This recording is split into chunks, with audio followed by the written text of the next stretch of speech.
말씀 사사기 4장 4절부터 보시겠습니다.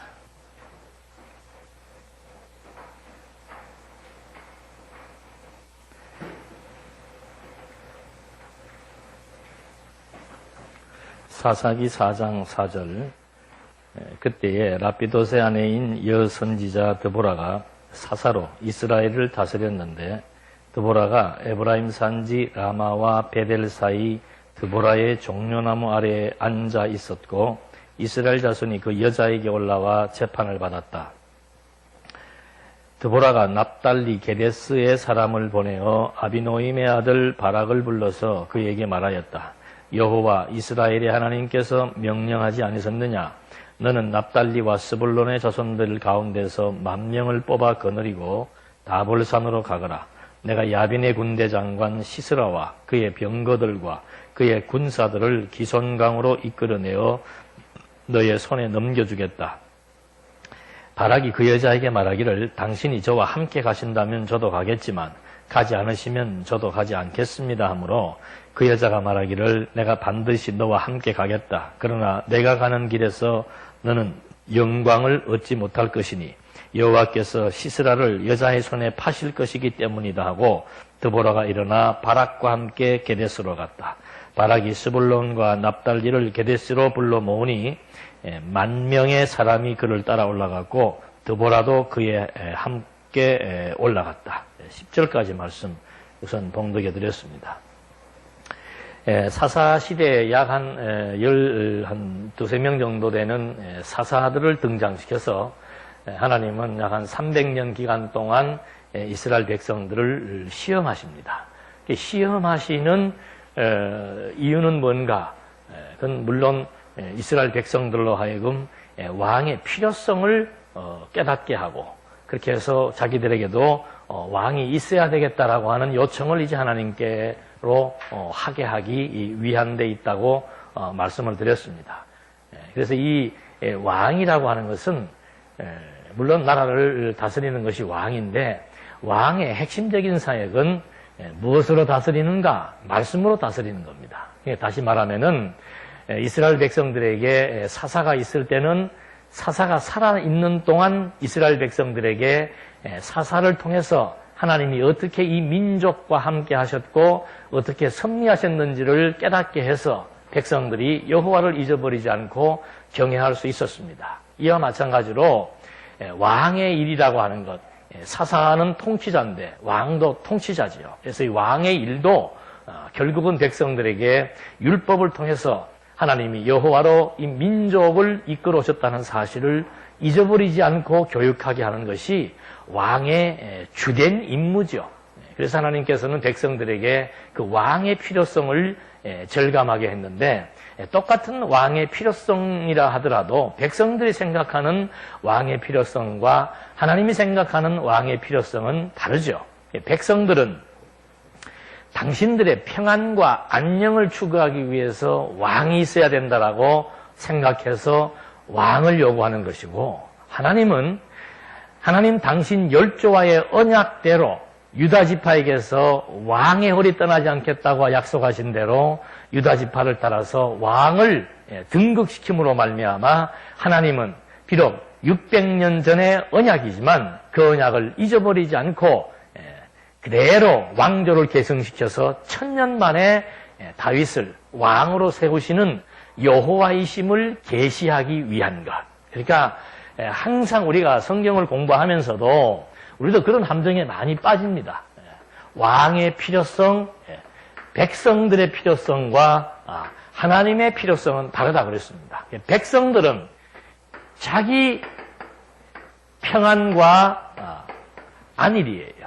이 나라가 강해져야 된다. 왜? 우리가 평화롭고 우리가 행복하기 위해서.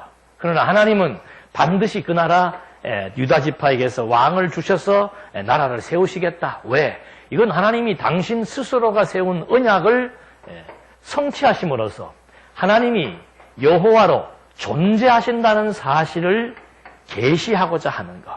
이 완전히 다르죠. 사람의 생각과 하나님의 생각이 다릅니다. 그래서 어느 분도 그런 말씀을 하시던데, 우리 말씀 운동에 유사가 너무 많다. 유사품에 조심하라고 그러잖아요.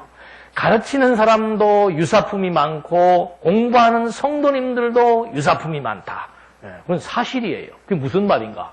다 말씀 좋다고 얘기하고 말씀이 어쩌고 저쩌고 얘기하고 여기 서서도 말씀 뭐 언약과 성취를 얘기하고 예수 그리스도를 얘기하고 하나님 여호와를 얘기하는데 관점이 다르다는 거죠. 관점이. 자꾸 무슨 뭐 인간의 문제, 뭐 인간의 뭐 어떤 심성, 인간이 살아가는 방식, 왜 그러는가, 이 문제를 해결하려면 어떻게 해야 되고, 오늘 성경에 나타나 있는 이 사건은 나에게 어떤 유익이 있는가, 자꾸 사람에게 초점을 맞추고 사람들의 관심을 그쪽으로 쏟아가게 만드는 유사품, 이건 가르치는 사람들이죠. 그 다음에 배우는 분들은 뭔가, 다 말씀 들으면 뭐 하다 그래요? 평안하고 좋다 그러잖아. 다 그러니까 말씀 공부 왜 하는가? 평안하고 좋아서. 이 자기들의 생각이에요. 평안이라고 하는 것은 말씀을 공부하는 조건으로 주어지는 게 아니고 결과예요. 결과. 우리가 말씀을 공부하는 것은 하나님 존재에 대한 확증입니다. 존재에 대한 확증. 하나님은 이런 분이십니다. 그거에 대한 확증 작업이기 때문에 하나님에 대한 관심이 없는 사람들 재미없죠. 그러니까 신에 대해서 관심을, 종교라고 특히 기독교는 하나님과 그리스도에 대한 관심을 가진 사람들에게 하나님과 그리스도가 어떤 분이신 것을 증거해주고 소개해주고 확증해주는 겁니다.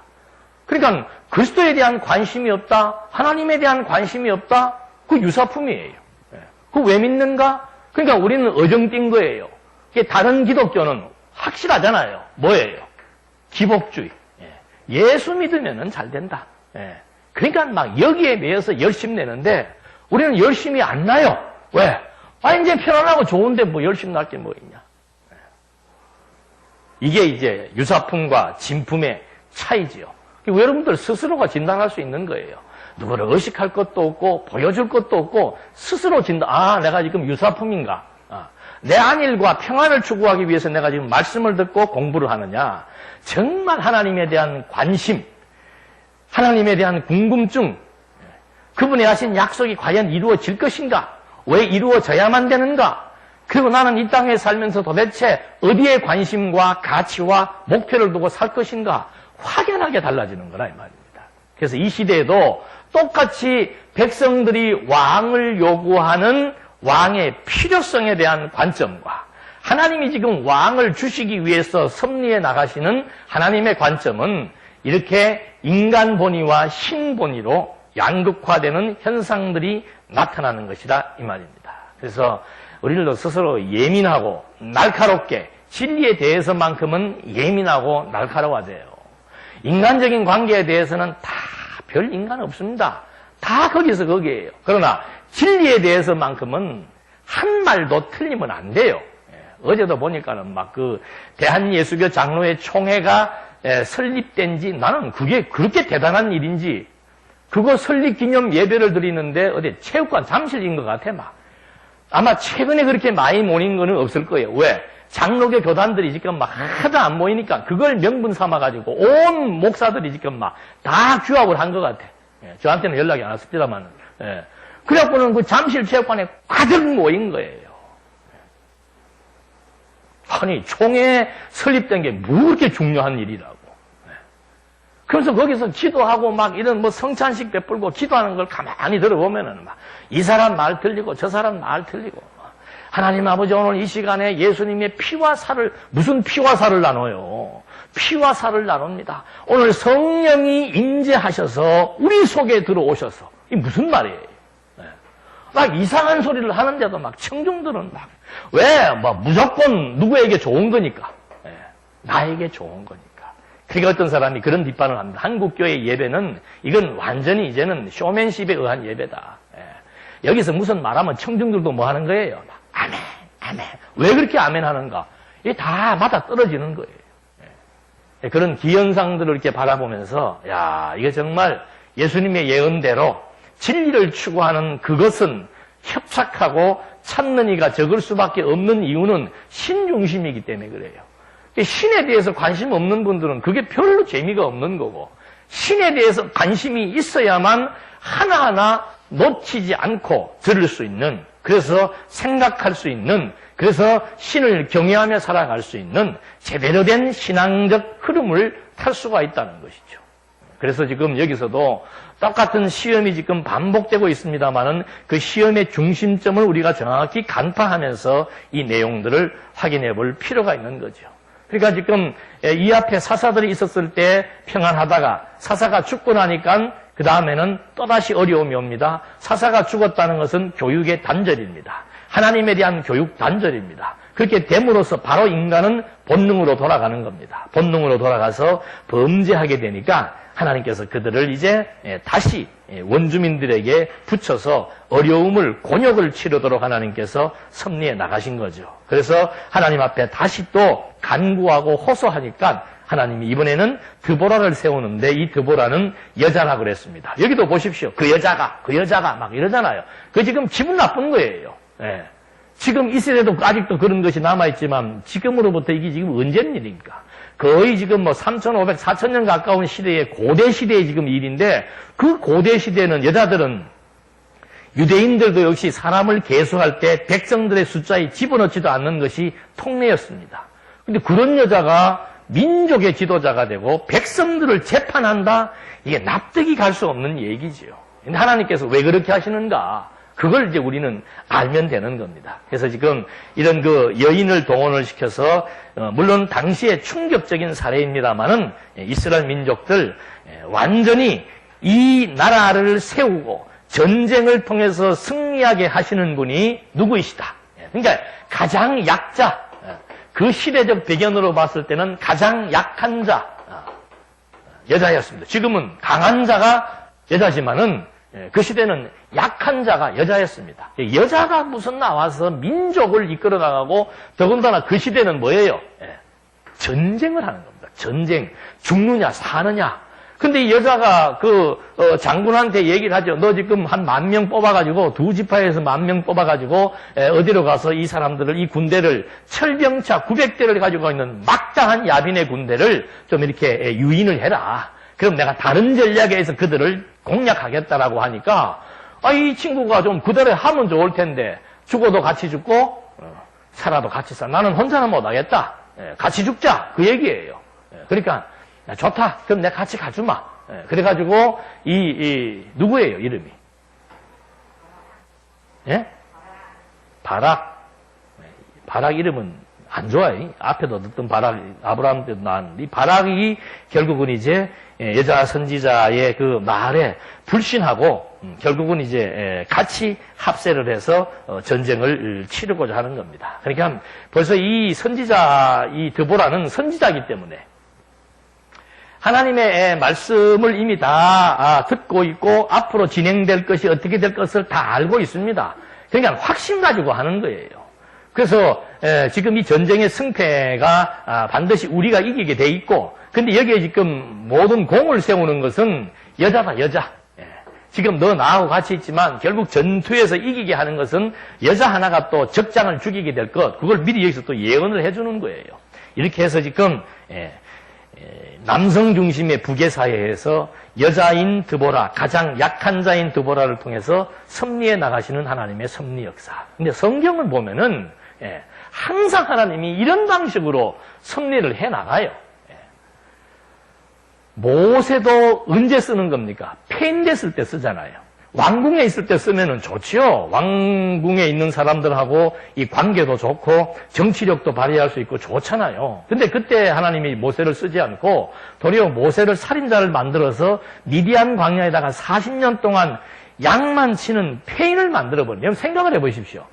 왕궁 교육이라고 하는 것은 지금으로 말하면은 그 시대의 최고의 엘리트 교육입니다.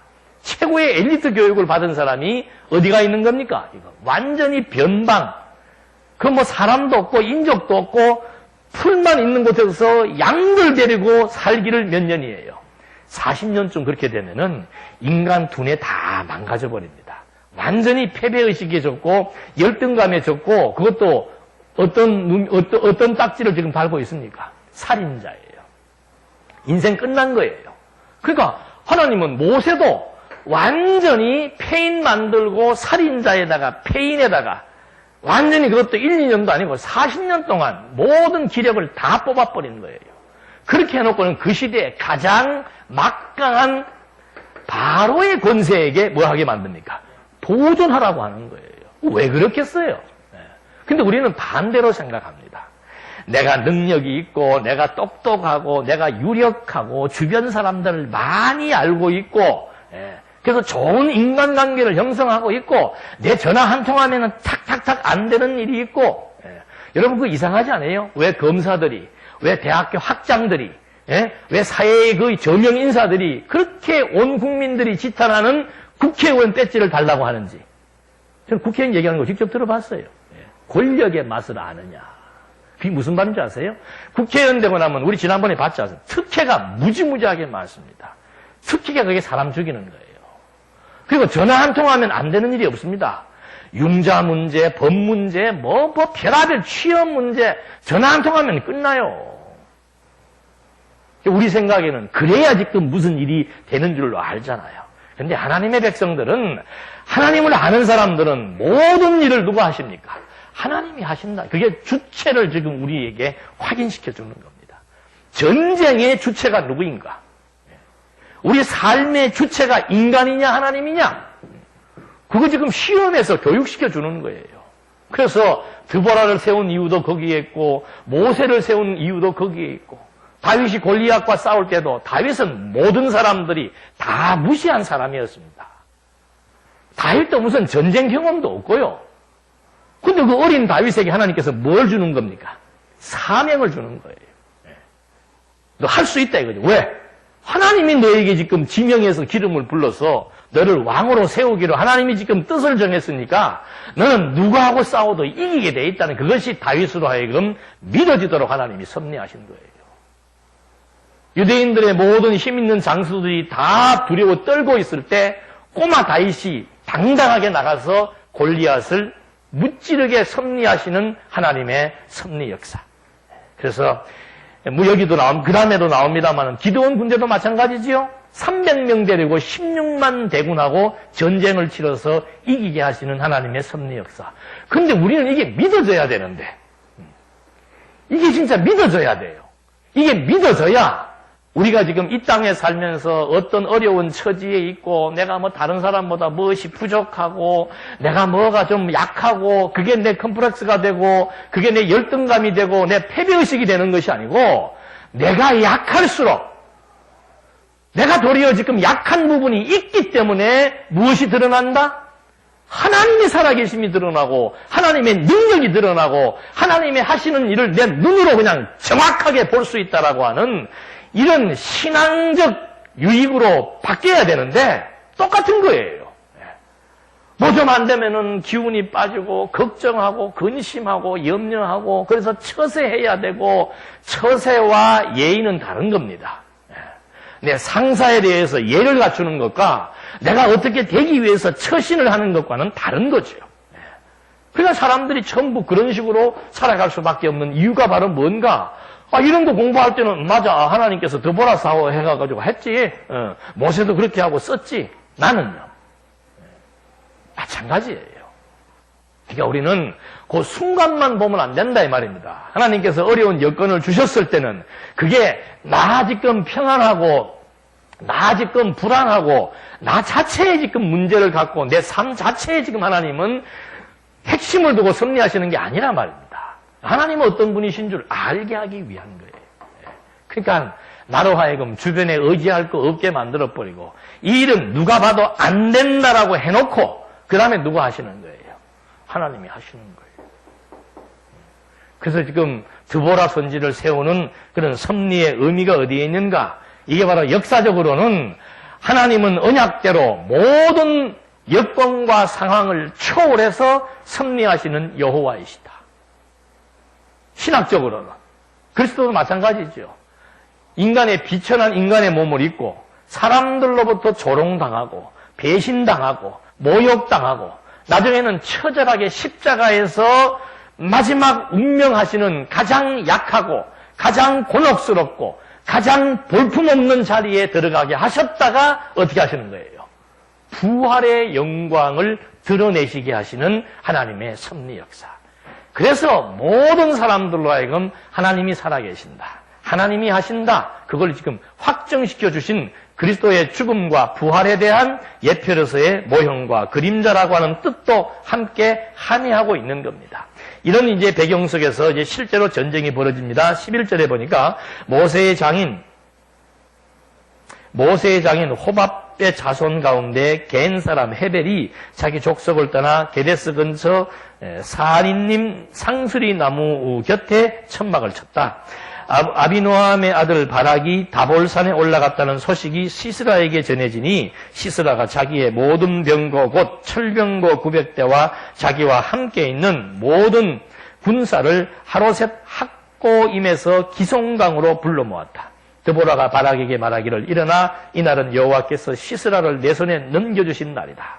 여호와께서 너보다 앞서서 나가실 것이다 하니 바락이 10,000명의 군사를 거느리고 다볼산에서 내려갔는데 여호와께서 바락 앞에서 시스라와 그의 모든 병거와 군대를 칼날로 쳐서 패하게 하시니 시스라가 병거에서 내려 걸어서 도망하였다. 바락이 그 병거와 군대를 하루셋 학고임까지 추격하였으며 시스라의 온 군대는 칼날에 쓰러져 한 사람도 남지 않았다.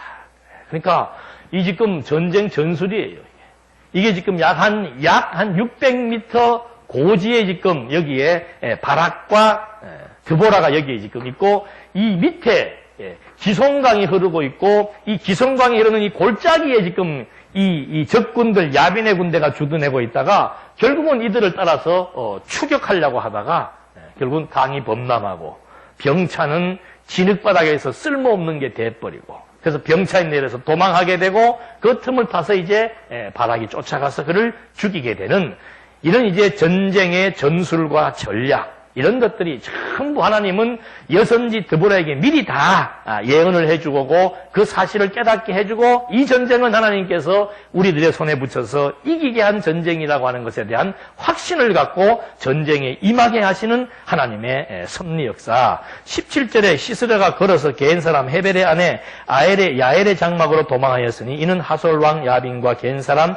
헤벨의 집 사이가 평화롭기 때문이다. 야엘이 나가 시스라를 맞으며 그에게 말하기를 나의 주여 들어오시옵소서 제게 들어오시고 두려워하지 마십시오 하니 그가 그 여자의 장막으로 들어오므로 그 여자가 이불로 그를 덮어주었다. 그가 그 여자에게 말하기를 내가 목이 마르니 물을 조금 마시게 하여라 하자 그 여자가 우유가 든 가죽 부대를 열어서 그에게 마시게 하고 그를 덮어주었는데 그가 그 여자에게 말하기를 천막문에 섰다가 누가 와서 여기 어떤 사람이 있느냐고 묻거든 없다고 말하여라 하였다. 시스라가 깊이 잠들자 헤벨의 아내 야엘이 장막 말뚝을 가지고 손에 망치를 들고 그에게 가만히 가서 말뚝을 그의 간자놀이에 박으니 말뚝이 땅에까지 꿰뚫고 들어가 박혔고 그가 혼절하여 죽었다. 마침 바락이 시스라를 추격해오자 야엘이 나가서 그를 맞으며 말하기를 어서 오시옵소서 당신께서 찾고 계신 사람을 보여드리겠습니다 하므로 그가 그 여자를 따라 들어가서 보니 시스라가 쓰러져 죽었고 그의 관자놀이에 말뚝이 박혀 있었다. 그날에 하나님께서 가나안 왕 야빈을 이스라엘 자손 앞에서 굴복시키셨으니 이스라엘 자손의 손이 가나안 왕 야빈을 점점 더 압박하여 마침내 그를 진멸하였다. 그러니까 적군의 그 수장을 그냥 완전히 이 여자 이 안면을 익히게 해가지고 편안하게 잠들게 한 다음에 참 잔인하죠. 막 관자놀이 여기겠지. 여기다 말뚝을 봐도 땅이 그냥 꽂히게까지 해서 식사를 시켜버리는데 그게 누구예요? 야엘이라고 하는 여자예요. 이게 전부 다 우리가 아무리 모략 세우고 뭐 걱정하고 근심하고 그러니까 예수님이 그러잖아요. 너희들 제발 먹고 있고 마시는 거는 그건 이 땅에서 가장 중요한 겁니다. 먹고 있고 마시는 거라 표현했지만은 먹고 있고 마시려면은 뭐가 필요해요? 돈이 필요한 거예요. 돈 때문에 좀 제발 걱정하고 근심하고 염려하지 마라 이 말이에요. 왜? 하나님이 다 때를 따라 아름답게 해주신다.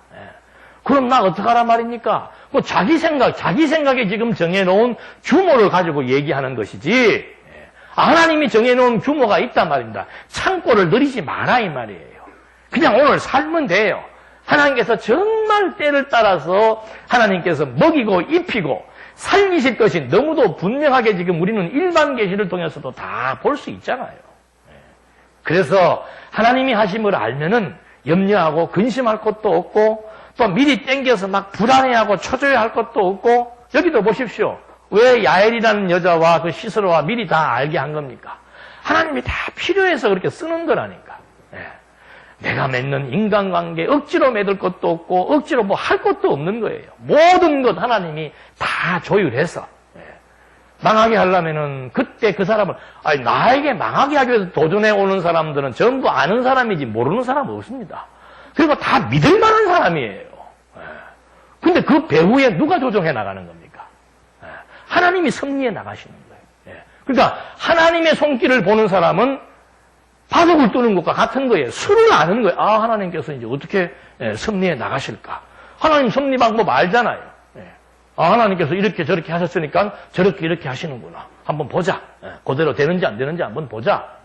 하나님하고만 관계 형성을 맺어버리면은 인간관계에 대해서 그렇게 막 애절할 것도 없고 절박할 것도 없고 분노할 것도 없고 그냥 평안한 가운데서 하나님의 섭리를 이렇게 이 높은 곳에서 관망할 수 있다는 거죠. 이것이 지혜자입니다. 그래서 지금 여자들을 통해서 하나님께서 이 시대의 여자들을 통해서 전쟁에 이기게 하시는 하나님의 섭리 역사. 그러니까 여기 이 밑에 있는 사람들은 벌써 연합군이 형성돼 있고 또 이 군인으로서 잘 훈련돼 있고 철병차까지 가지고 있고 여기는 연합이 안 되는 동네, 12지파가 연합이 안 돼요. 전부 다 이기적인 그런 생각들에 의해서 어디 좀 전쟁 치러 나가자 그러면 다 안 가요. 지금도 2지파밖에 여기 합세를 안 했단 말입니다. 이런 상황들, 오합지절이죠. 전력이 오합지절입니다. 그렇지만 하나님께서 다볼산을 선점하게 해서 용이하게 약 한 600m 되는 그 다볼산을 선점하게 해서 이렇게 하나님의 전략에 의해서 철병차 아무리 갖고 있어도 쓸모없도록 만들어 나가시는 하나님의 섭리 역사. 이렇게 이제 완전히 불가능한 가운데서 승리하게 되니까 5장에 보십시다. 그날에 드보라와 아비노함의 아들 바락이 이렇게 노래하였다. 제일 의심 많던 바락이 뭐 하는 거예요? 노래하는 거예요. 할 수 있다고 한 사람들은 노래 안 나옵니다. 왜? 그건 자기 공로니까. 그러나 겁 많고 비겁하고 여자 그 치마에 따라다니면서 전쟁 치렀던 이 친구가 결국은 지금 노래를 하게 되는데 이스라엘의 인도자들이 앞장서고 백성이 기꺼이 헌신하였으니 여호와를 송축하여라.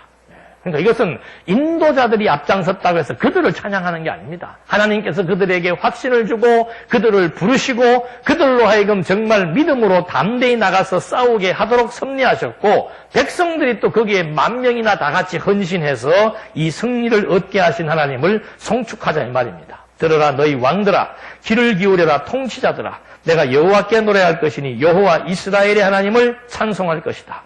여호와시여 주께서 세일에서 나오실 때 에돔 들판에서 진군하실 때 땅이 진동하고 하늘은 비를 뿌리며 구름도 물을 쏟았습니다. 산들이 여호와 앞에서 요동하니 저 시내도 여호와 이스라엘 하나님 앞에서 그리하였습니다. 그러니까 여기서 지금 전쟁을 치르려고 하니까 지금 뭐가 온 거예요?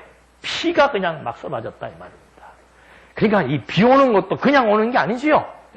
우리 요즘에 보면은 그 뭐 프로야구니 축구니 보면은 피가 오는 거에 따라서 유익한 팀이 있고 불리한 팀이 있는 거예요. 마찬가지예요, 지금. 이 똑같은 비라도 해필 이때 하나님께서 비가 오게 해서 이들이 가지고 있는 철병차 완전히 무용지물로 만들어 버리시는 하나님의 그 계획. 우리 마찬가지입니다.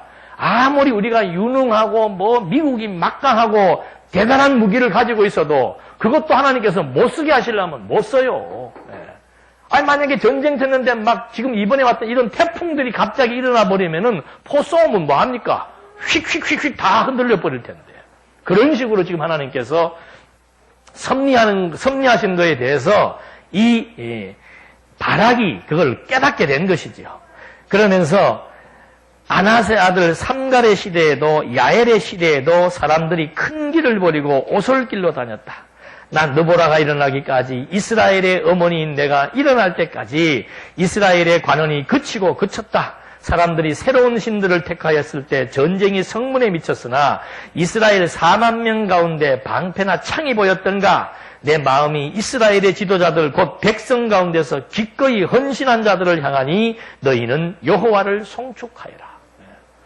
아니 다른 그 가나안 원주민들이 섬겼던 다른 신들을 쫓아갖고 다녔을 때는 무슨 일이 일어났냐 이 말이지요. 결국 우리 패배하지 않았느냐. 그러나 하나님께서 우리를 붙드시고 우리들로 하여금 하나님에 대한 확신을 갖게 하시고 그렇게 하나님이 우리를 승리해 나가실 때 백성들이 함께 마음이 모아지고 함께해서 우리가 전쟁을 치르러 승리하게 하셨던 하나님의 섭리를 우리는 알고 있지 않느냐. 10절 흰 나귀를 탄 자들이여 비싼 양탄자에 앉은 자들이여 길을 가는 자들이여 전파해라. 활 쏘는 자들의 떠드는 소리에서 물깃는 곳들에서 거기서도 여호와의 의로우신 일, 이스라엘에 있는 그분의 촌락 주민들을 위한 의로우신 일을 전하여라. 그때 여호와의 백성이 성문으로 내려갔다. 깨어라 깨어라 드보라야. 깨어야 깨어라 깨어라 노래를 불러라. 일어나라 바라가. 내 포로들을 끌고 가거라. 아비노함의 아들아. 그때 남은 자들이 존귀한 자들에게 내려오고 여호와의 백성이 용사를 치러 내려왔다. 그러니까 이 사실을 이 지역들은 지금도 가보면 양탄자 많이 만들어 팝디다. 여기는 양탄자 파는 사람은 다시 말하면 번화가라 그 말입니다. 장사해서 돈이 많고 유력한 사람들이 많고 사람들이 많이 모이는 그런 번화가에 가서도 이 사실을 외쳐라 이 말이죠. 우리가 믿는 신, 가나안의 신들은 다 헛것이다. 그러나 우리가 믿는 신이 바로 이렇게 섭리해서 우리가 전쟁에 승리했다. 드보라도 깨서 노래 부르고 바락도 일어나서 이 사실을 만방에 외치라고 지금 찬송을 하는 겁니다.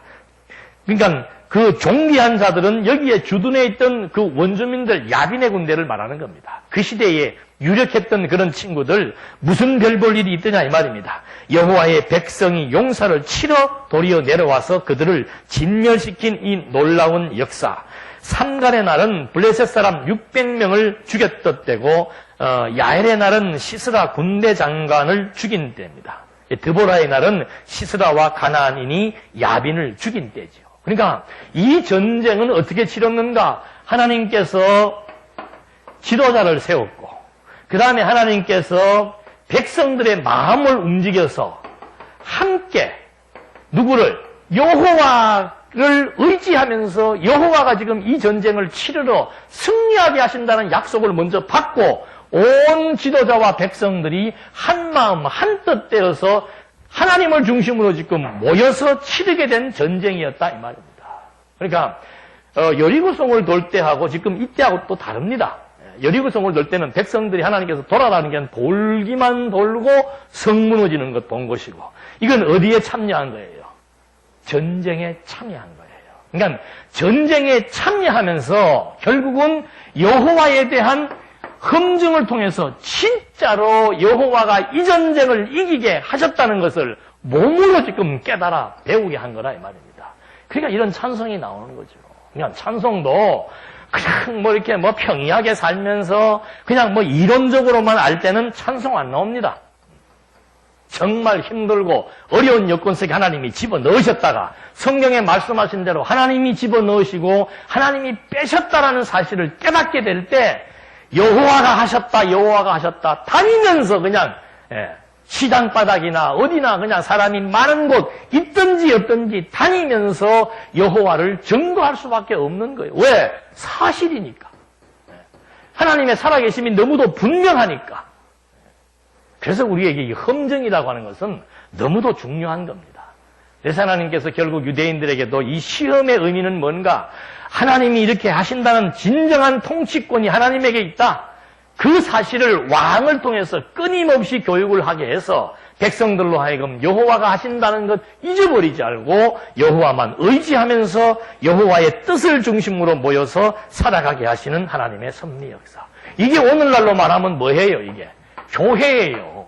교회의 머리 되시는 지도자, 영원하신 지도자, 진짜 참 지도자이신 그리스도와 함께 지체가 되어서 이 백성들이 뜻을 어디로 모을 때, 그리스도와 함께 모을 때, 그래서 우리 성도들이 하는 일은 뭔가 뜻분별이라 그러잖아요. 뜻분별. 우리의 정신세계의 사상이 그리스도와 같은 사상체계를 가지고 무장해서 나아갈 때 그때 승리밖에 없는 겁니다. 어떤 형편에 처하든지 간에 좌절하고 실망하는 것이 아니고 그리스도의 지체가 되어서 그리스도의 뜻을 함께 추구하며 나갈 때 그때는 승리의 삶밖에 없는 거라 이 말입니다.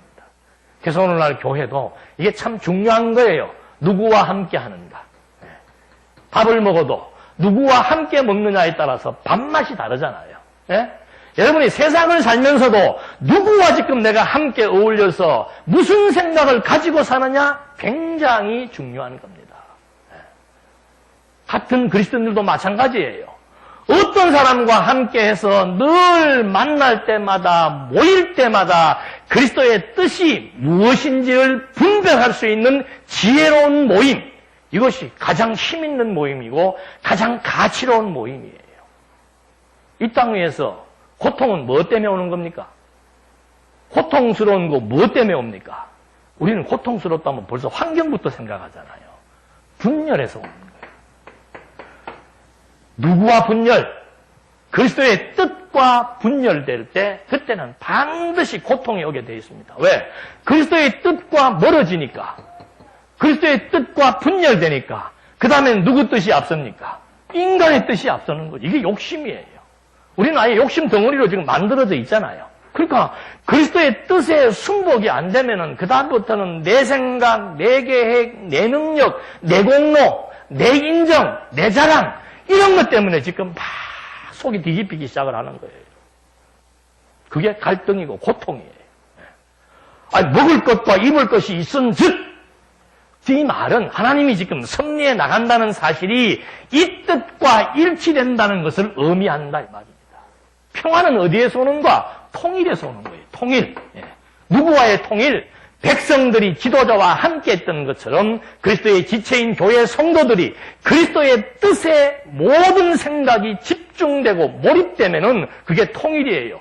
거기에서 평화와 행복이 넘치게 된다 이 말입니다. 그러니까 여러분 무슨 갈등, 번민, 미움, 정오, 분노 누구 때문이 아닙니다.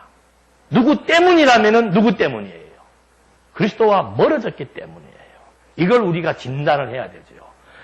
유사 종교가 뭔가, 유사 말씀 운동이 뭔가, 이것도 다 같은 얘기예요. 말은 다 말씀이고 그리스도와 뭐 얼마나 말들 잘해요. 근데 행복해요? 불행해요? 그거 보고 우리 아는 거예요. 아, 저 사람 참 보니까 힘들다. 그건 그 사람이 아무리 말씀 운동이 어떻고 저떻고 공부를 많이 했고 다 필요 없어요. 뜻이 멀어졌기 때문에 그런 겁니다. 그러나 여기하고 일치되면은 나쁠 게 뭐 있어요? 안 좋은 게 뭐가 있고. 지금 막 사사가 없어가지고 고통을 겪게 한 게 좋은 겁니까? 나쁜 겁니까? 그 좋은 거예요. 그런 엄청난 시련 가운데 들어가서 더군다나 힘있는 군대 장관을 세운 것도 아니고 별 볼 일 없는 여자를 세워가지고 여자 2명이 전쟁 치른 거나 마찬가지 아닙니까? 적장을 죽인 것도 야엘이고 정수를 꾸민 것도 누구예요? 드보라고. 그 뭐 바락은 쫓아다니면서 근데 바락은 별로 한 게 없으니까 막 나오잖아요. 그래서 이 정말 일체감이라고 하는 거, 뜻과 일치한다라고 하는 거. 그 뜻 분별하려면 뭐 다른 게 뭐가 있습니까? 끊임없이 공부하는 것 외에는 이 뜻이 바뀌지 않습니다. 여러분 우리가 이 본능적으로 가지고 있는 이 본능이 바뀐다? 본능적인 생각이 바뀐다? 안 바뀝니다. 이게 무슨 뭐 명제 가지고 바뀌는 게 아니에요. 아, 답이야 할 수 있겠지요. 하나님이 하셨습니다. 왜 그렇게 했습니까? 더 좋게 하시려고 그랬습니다. 하나님 배우게 하시기 위해서. 아, 그런 답이야 나오지요. 근데 실제는 왜 그렇게 불행합니까? 뭐가 그렇게 성질이 나고, 뭐가 그렇게 답답하고, 뭐가 그렇게 염려가 되고, 뭐가 그렇게 미움이 생기냐 이 말입니다. 그 지금 뜻에 일치가 안 돼서 그런 거죠. 그래서 교회가 아름다운 이유는 뭔가? 일치가 통일되니까. 그리스도와 통일되는 연합체로서의 모든 제각각의 기능이 한 뜻에 의해서 지금 같이 밸런스를 맞추면서 움직여 나가게 될 때 그게 아름다운 교회이고 그게 성숙한 교회이고 그게 성장하는 교회이고 세워지는 교회라는 말입니다. 근데 우리는 자꾸 이렇게 자리를 보잖아요. 교인이 작년하고 별 차이가 없네. 조금 늘어나려고 그러다가 또 주네. 아무 의미 없습니다. 정말이에요. 만약에 그런 것에 의미가 있고 그것이 진리의 잣대라면은 하나님이 지금 벌써 동산교회는 세계에서 최고의 교회로, 무슨 최고? 숫자가 최고로 많은 교회로 세우셨을 겁니다. 그거 아니에요. 아니, 숫자가 최고로 많은 교회의 목사가 지금 허튼 소리하고 죽고 하는 판인데, 허튼 소리하고 물러가고 하는 판인데, 세계 최고의 교회든 한국의 최고의 교회든, 그러니까 하나님이 교회를 세워나간다? 교회의 기초는 그리스도 아니에요. 진리의 기둥과 터 위에 세워나간다 이 말입니다. 그러니까 수에 우리는 신경 쓸 것도 없습니다. 단 한 명이든 두 명이든 정말 이 말하고자 하는 이 본래의 취지와 의도에 맞도록 우리의 생각이 그리스도 중심으로 모아지고 우리의 모든 가치가 그리스도 중심으로 모아지고 그렇게 내 인생을 지금 내가 살아가고 있느냐? 그거이 지금 중요한 판가름이 되는 것이지. 우리도 그런 생각 바꿔야 돼요. 6일, 저는 그런 기도 잘 안 하잖아요. 6일 동안 세상에 살면서 지치고 무엇 때문에 지치고 힘들어요? 여기 오면 그러면 새 힘이 나나? 1시간 해임 나는 거 가지고는 6일을 못 버팁니다. 6일 동안도 끊임없이 우리는 그리스도의 뜻을 중심으로. 그래서 이게 가치의 변화다 이 말입니다. 가치의 변화. 뭐 인디안들이 그런다 그래요. 인디안들은 말을 막 달리다가 막 전 속력으로 질주했다가 어느 시점에 딱 오면은 멈춘답니다. 왜 멈추는가? 영혼이 그 사람들은 영적인 세계, 정신 세계를 굉장히 중요히 여기잖아요. 너무 말을 타고 빨리 달려버리니까 이 영혼이 이걸 못 따라와가지고 영혼을 지금 집어넣도록 기다리기 위해서 말을 갑자기 와이 하면서 멈춘다 그래요. 그 의미심장한 얘기. 우리는 지금 뭐 영혼이 들어갔다 나갔다 아닌 것이 아니다 해서 웃을 수 있지만 이 사람들은 무슨 개념에서 그 말을 하는가? 우린 너무 어디만 보고 달려왔다. 세속만 보고 달려왔다 이 말입니다. 내 목표, 내 목적만 가지고 달려왔는데 정신 좀 차려보자 그 말입니다. 영혼을 다시 불려들어서 정신을 좀 차려보자 이 말입니다. 우리도 마찬가지예요. 왜 삽니까? 왜 사느냐라고 물었을 때 팍 뭐가 튀어나와야 되는데 왜 사느냐고 물으면 벌써 돈이 앞에서 왔다 갔다 그리고 뭐 막 주변적인 게 막 어른거리기 시작하면은 이제 인디안들처럼 말을 멈추고 영혼을 뭐 신을 접하든지 영혼을 불러들이든지 그건 아닐지라도 우리는 어디로 돌아가야 돼요? 말씀으로 돌아가서 다시 한번 생각해 봐야 되죠. 내가 도대체 이 일을 왜 하는가? 이렇게 해서 뭘 어떻게 하겠다는 건가? 과연 이렇게 사는 것이 내 삶의 의미인가? 행복인가? 다른 것도 없잖아요. 하나님을 모르는 모든 하나님을 알아도 마찬가지겠지. 핵심이 없으면 전부 먹고 사는 거야. 먹고 사는 거. 요즘 젊은이들은 옛날에 우리 때는 먹고 사는 거는 기본이지만 먹고 살면서 허리띠 쪼아가지고 머장만 하는 거예요. 집장만 하는 거. 요즘 세대는요. 열심히 살면서 머장만 하는 거. 차장만 하는 거. 그 차와 집으로 바뀌었을 뿐이지 모든 사람들이 다 똑같은 목표예요. 그래서 하나님을 빼고 나면 이 피조 세계에서는 재물이 왕입니다. 황제입니다. 황제. 우리도 지금 그러고 있지 않느냐 이 말이에요. 그래서 피곤한 거예요. 모든 가치 기준이 세속화되어 있고 모든 삶의 의미가 세속의 재물과 연관되어져서 살다 보니까 이게 약한 아무리 말씀 들어와도 그거 별로 의미가 없는 거예요. 하나님이 하시는 거 모르나? 하나님이 하시는 거 다 알지? 아는 게 아니죠. 그래서 지금 이 드보라를 통해서 하나님께서 이렇게 섭리해 나가실 때 이들은 하나하나 그들에게 주어진 모든 사건들을 통해서 하나님께서 어떻게 섭리해 나가시는지를 지금 하나하나 고백하면서 찬송하고 있는 겁니다. 14절 에브라임에서 나온 자들은 아말렉에 뿌리 내린 사람들이다. 베냐민은 내 백성들 가운데 너를 따랐으며 마길에서 통치자들이 내려왔고 스불론에서는 대장군의 지팡이를 잡은 자들이 왔다. 이사갈의 우두머리들이 드보라와 함께 하였으니 이사갈처럼 바락도 그 발을 따라 골짜기로 달려갔다. 르우벤 시냇가에는 큰 결단이 있었다. 내가 어찌하여 양우리 가운데 머물며 양떼들을 부르는 피리 소리나 듣고 있느냐? 르우벤 시냇가에 큰 결단이 있었다. 길르앗은 요단 건너편에 머물러 있고 다하는 어찌하여 배에 남아있느냐? 아셀은 해변의 한가로에 앉아 자기 부둣가에 머물러 있다. 스불론은 자기 목숨을 내건 백성이면 납달리도 들의 고지에서 그리하였다. 지금 여기 나오지요? 어느 지파 사람들은 양떼들 사이에 앉아서 필이나 불고 앉아있고, 어떤 사람들은 배 타고 고기 잡고 앉아있고, 어떤 사람들은 다 지금 세속에 취해서 자기 지파의 안녕만을 위해서 나태하고 육체의 본능을 살고 있지만, 스불렘과 납달리는 결단을 내렸다 이 말입니다. 무슨 결단이에요? 함께 하자 이 말입니다. 함께 살든지 죽든지 그리스도와 함께 하겠다라고 하는 그런 결단을 내렸다는 말의 의미와 일맥한 거죠. 그래서 여러분이 진리의 말씀을 공부해서 깨닫고 산다는 것 제일 먼저 바뀌는 것이 가치관입니다. 가치관. 무엇이 정말 내 인생의 가치인가? 그거에 따라서 모든 일이 즐거울 수 있고, 그거 잘못되면 모든 일이 아니고 즐거운 일이 있고 즐겁지 않은 일이 있는 거예요. 그래서 이 가치관 형성이라고 하는 거, 얼핏 볼 때는 많은 사람들이 향하는 곳이 좋아 보일 수밖에 없습니다. 노아는 노아 시대 때 혼자, 온 세상 사람들이 전부 다 흥청망청 취해 살고 있을 때 혼자 배 만든다? 그거 쉽지 않아요, 여러분. 그게 바로 가치지요. 그래서 지금 이 시의 내용도 의미 있는 내용들을 지금 말해주고 있습니다. 19절에 왕들이 와서 싸울 때 가나안 왕들이 무깃도 물가 다낙에서 싸웠어도 은을 노략물로 가져가지 못하였다. 별들이 하늘에서부터 싸웠으니 그들의 길에서 시스라와 싸웠다. 기송강은 옛 강이니 그 강이 그 무리를 휩쓸어 갔구나. 내 영혼아 힘차게 진군하여라.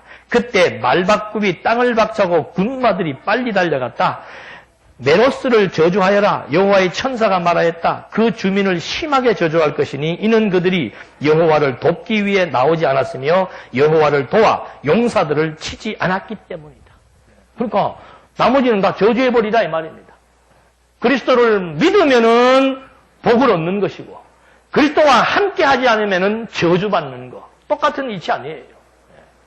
이게 무슨 사람의 열심과 노력에 의해서 좌우되는 게 아니고 핵심 포인트는 지도자에게 있다 이 말입니다. 우리의 영원한 사사인 그리스도와 함께 하면은 영원한 복을 누릴 것이고 그리스도와 함께 하지 않고 세속의 안녕과 안락을 추구해 왔던 버림받은 백성들은 영원한 저주에 임할 것이다. 그게 지금 그리스도를 통해서 주어지는 섭리 역사와 동등한 내용들인 것을 확인해 볼 수 있는 거예요. 우리는 함께 하고 있습니다.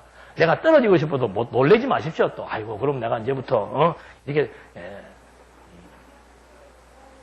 그런 의미를 지금 설명하는 게 아니죠. 그러니까 함께 했으면은 그리스도의 지체가 되었으면은 어린아이들이 계속해서 움직이는 것처럼 활동력이 생기게 돼 있는. 건강한 애들은 잠자리에 눕혀놔도 계속 파동거리잖아요. 약한 애들은 그냥 이러고 있잖아요. 왜 그러는가? 몸이 병들었기 때문에 그런 거예요. 잘 못 먹기 때문에 그런 것도 있고.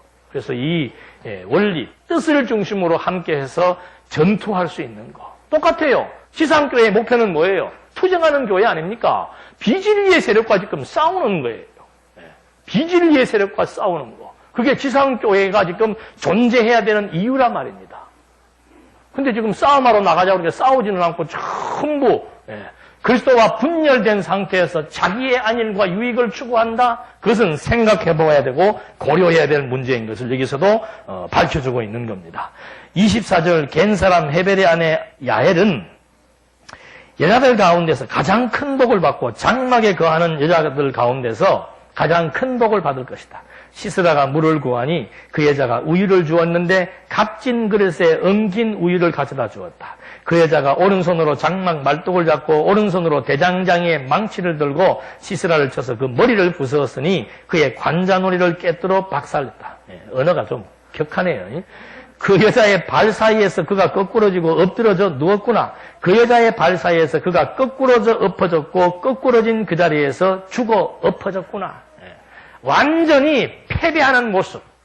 그 그대로 보여주는 거죠. 그러니까 이 세상의 권세라고 하는 거 우리가 얼핏 볼 때는 대단한 권세로 보이잖아요. 지금 이제 아마 여러분들은 실감할 거예요. 스마트폰 가지고도 지금 보니까 내 위치 바로 추적되더라고. 그 정도겠습니까? 지금 이제 이 과학이라고 하는 것이 이제 모든 세상 사람들의 모든 생각들을 다 읽을 수 있는 그런 위성, 아마 지금도 다 읽을 수 있을 거예요. 조금만 더 발전하면 이제 지금 아마 중국에 있는 우리 그 한술란 전도사님 저한테 메일을 보내왔어. 미국에서 2017년도부터는 출생하는 사람들에게 취입을 다 막는다 그랬는데 그걸 안 받으면은 이제 아무런 혜택도 못 받는답니다. 그거 받아야 됩니까? 안 받아야 됩니까? 나중에 또 밥 먹고 언론들 하십시오. 깜짝 놀래가지고 지금 중국에 지금 그 소문이 돌아가고 막 중국 사람들이 막 웅성거리더라. 아이고 받으라고 하면 받으면 되지 뭐. 하나님의 뜻대로 되는 건데. 네?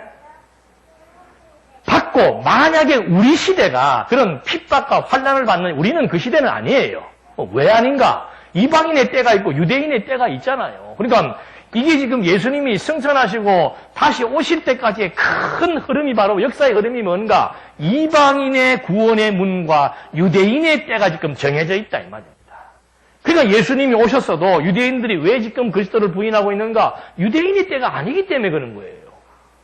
그들이 무슨 뭐 히브리 말을 모르고 언어를 모르고 역사를 몰라서 그렇겠습니까? 유대인의 때가 아니니까 그게 도대체가 안 믿어지고 정치적인 메시아를 기다렸는데 이건 힘없는 메시아가 왔으니까 불신할 수밖에 없죠.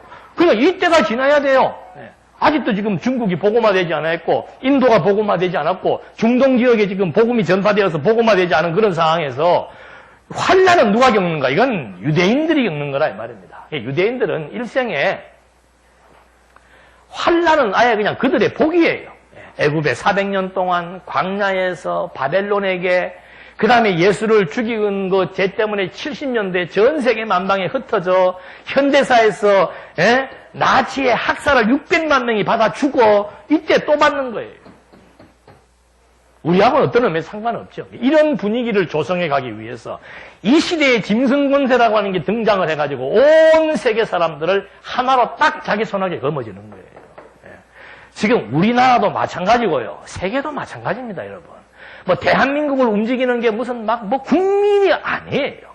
대통령이 아니에요. 몇 사람의 브레인들이 앉아서 대통령도 만들어내고 세계도 마찬가지입니다. 세계의 거대한 정치도 강대국들에게 몇 명의 브레인들이 지금 세계를 같이 갖고 노는 거예요. 그 위에 누가 이들을 조종하는 겁니까? 하나님이 조종하시는 거예요. 그럼 마지막 때 되면은 이제 전부 칩들 다 받고 나면은, 그 다음에는 뭐, 그 사람의 인적 사항부터 시작해가지고 이 칩이 나중에는 여기에서 쏘아보내는 전파에 의해서 마음의 상태를 다 표시하도록 만드는 것까지 장치가 다 돼버리는 거예요. 그 시대 지금 이제 곧 와요. 여러분 뭐 복음 전하는데 뭐 번역을 해야 된다, 뭐 통역을 해야 된다. 제가 장담할게요. 한 4, 5년만 있으면은요, 번역도 필요 없고 통역도 필요 없어요. 통역할 필요 뭐 있습니까? 동산교회 홈페이지 딱 들어와가지고 딱 치면 여기에 중국어, 영어, 일본어, 러시아어, 무슨어 다 나와요. 중국 사람이 듣고 싶으면 중국어에다가 엔터만 치면은 바로 이 강의가 그냥 중국말로 막 나가는 거예요. 번역? 우리 성경신학책 올려놓고 나면 키만 하나 치면은 이 책이 그냥 전부 다 러시아 말로 쫙 번역이 돼가지고 한눈에 들어오는 시대. 요거 길어야 4, 5년이에요. 길어야 4, 5년. 지금 그렇게 하고 있잖아요. 전문적인 서적이 안 된다는 것 뿐이지. 그러니까 앞으로 이거 복음 전파되는데 뭐 사람들이 가서 복음 전파하고 필요 없습니다. 이제는 이 위성에서 쏘아대는 전파와 우리가 지금 만들어내고 있는 이런 스마트폰이나 이런 아주 IT 첨단의 기계들에 의해서 전 세계에 앉아서 공부할 수 있고 앉아서 복음 전파할 수 있고 제가 중국에 가가지고 한 달 동안 있으면서 복음 전해봐야 얼마를 전하겠습니까? 이제는 이런 시대에 와버리면은 중국 사람, 인도 사람 뭐 앉아갖고는 전부 이것만 치면은 다 하루 종일도 들을 수가 있어요. 이렇게 지금 막 변화되어 나가는 복음을 중심으로 지금 엄청난 과학적인 발명, 발견, 발전 이런 시대에 지금 우리가 살고 있는 거죠. 여기서 우리는 바로 중심을 잡아야 돼요. 하나님께서 어떻게 우리 대한민국, 별것도 없는 대한민국을 왜 자꾸 이렇게 세워놓을까? 문화를 통해서, 스포츠를 통해서, 경제를 통해서 뭐 여러 가지로 막 자꾸 세우시는 이유가 어디에 있을까? 뭐 우리 민족이 이렇게 하나님 앞에 충성맹세를 했습니까? 이쁜 짓 한 것도 없어요. 얼마나 지금도 우상 많이 생깁니까? 대한민국의 기독교가, 변변한 기독교가 또 어디가 있어요? 이거예요, 이거. 한국 땅에, 이거 뭐 늘 말씀드리잖아요. 이게 믿어지면은 정말 우리가 이 진리의 말씀을 깨닫고, 야, 정말 내가 이 말씀을 깨달았다는 거 하나만 가지고도 내 지금 살아가는 삶의 방향이 보여야 되고, 내가 무엇 때문에 직장 생활을 하고, 무엇 때문에 장사를 하고, 무엇 때문에 사업을 하는지가 분명하게 설정이 돼버려야 되죠. 그때 필요 없는 거 계속 덮어 씌우겠다고. 아무짝에도 쓸모없는 거 계속 덮어 씌우겠다. 명예를 찾고 인기를 찾고 사람들로부터의 인정을 찾고 내가 내인 것을 드러내고 싶고 학벌을 갖춰야 되고 공부할 때 하면 돼요. 그냥 해도 그만 안 해도 그만한 그것 때문에 또 시간을 투자를 하고 바울은 다 던져버렸다고 그러잖아요. 남은 인생 뭐 그렇게 길지 않습니다. 뭐 100살 산다 그래도 100살까지 가면서 뭐 건강하지 못하게 100살 가면은 70에 죽는 게 훨씬 낫죠. 오래 살면 뭐예요? 밥만 먹고 오래 살면 뭐하냐 이 말입니다. 의미 있는 삶이 중요한 것이지. 그래서 정말 오래전 고대시대의 전쟁 역사지만은 하나님은 분명한 의도를 갖고 전쟁을 섭리했고 한참 후대에 오늘을 사는 우리에게도 우리가 지금 살아야 되는 삶의 의미, 하나님의 백성들이 추구해야 될 방향이 무엇인지를 정확하게 오늘 제시해주는 말씀인 것을 확인해 봅니다. 기도하시겠습니다. 하나님 아버지, 이스라엘 민족들의 전쟁사를 통해 보면서 정말 이들을 시험하신 시험의 궁극적 이유와 목적이 무엇인 것을 또 한번 확인해 봅니다. 백성들의 생각과 하나님의 생각이 달랐습니다. 그러나 결국 하나님의 생각대로 하나님이 선택한 백성들을 결단하게 하고 하나님을 더욱더 깨닫고 경외하며 살아갈 수 있도록 지혜와 명철을 허락하십니다. 이들이 그러한 지혜와 명철을 갖고 여호와를 노래한 것처럼 오늘 우리에게 지혜와 명철을 허락해 주셔서 우리 정말 살아야 되는 삶의 이유와 목적 다시 한번 점검해 보면서 내게 주어진 이런 모든 형편과 환경과 삶들이 도대체 무엇 때문에 이런 것인지를 스스로 해석하게 해주어 여호와만을 의지하고 경외하면서 정말 하나님의 백성으로서 의미 있는 삶 살아갈 수 있도록 인도해 주시옵소서. 예수님의 이름으로 기도드립니다. 아멘.